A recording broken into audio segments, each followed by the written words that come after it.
Adobe FrameMaker Feature Spotlight, creating PDF-A, PDF-X, and Section 508 compliant output. PDF is one of the most used electronic document formats in the world today. In fact, according to Google, interest in PDF and searches containing PDF have increased steadily since 2008. One reason for PDF's popularity is that it's so easy for the end user to consume PDF content. Even so, as a creator, you'll want to provide PDF files in a format that's the best match for your users' needs. In the latest release of FrameMaker, we've made it easy to conform to a number of PDF standards, including online with PDF-A, print with PDF-X, and accessible PDF following the PDF UA guidelines. This video will explain some of the differences between PDF-A and X and help you decide which of these formats might be best for you and your project. The best way to set up your PDF output in FrameMaker is through the Publish panel. This gives you a way to fully customize your settings, and it also gives you a way to create PDF with a single click if you have only one PDF standard to meet. By editing your settings, you can get to a list of available job options on your computer. Your list may have different options than this, depending on the applications that you've installed on your computer or on job options that you've previously saved. If you'd like to install PDF A2 and PDF A3 specific job options, along with other useful standards, you can navigate to the FrameMaker folder in your app data directory, copy any relevant job options you want, and then paste them into the folder where the custom job options are stored. And here's a handy tip.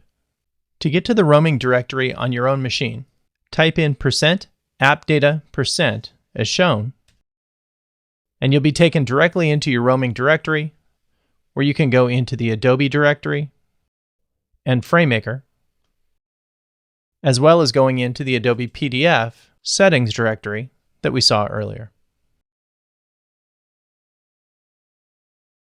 The PDF-A standard was released in 2005, and it standardized visual representation and archival with a subset of the format related to accessibility.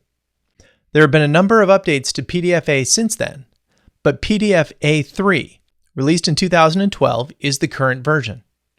It allows for electronic signatures as well as embedding of PDF files and some graphics, word processing, and spreadsheet formats.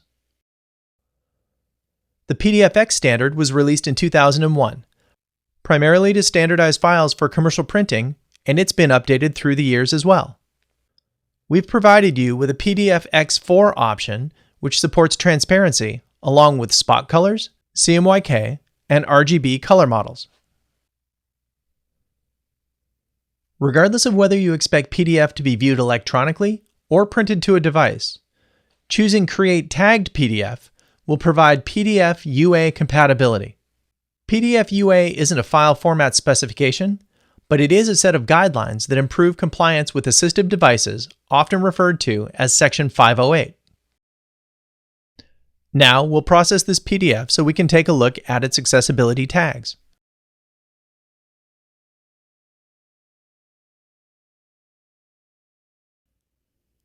In Acrobat, I've already opened my Tags panel by going to View, Show Hide, Navigation Panes, Tags.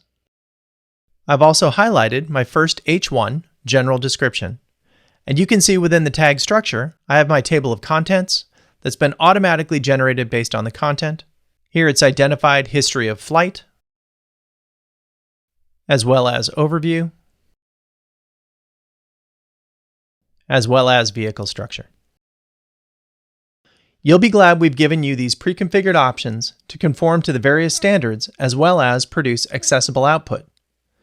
But in the rare case where you need to customize one or more of your settings, you can always start with the main standard close to what you need, and then save a custom job option for a specific client or vendor. For a personalized demo or questions, please write to us at techcom@adobe.com.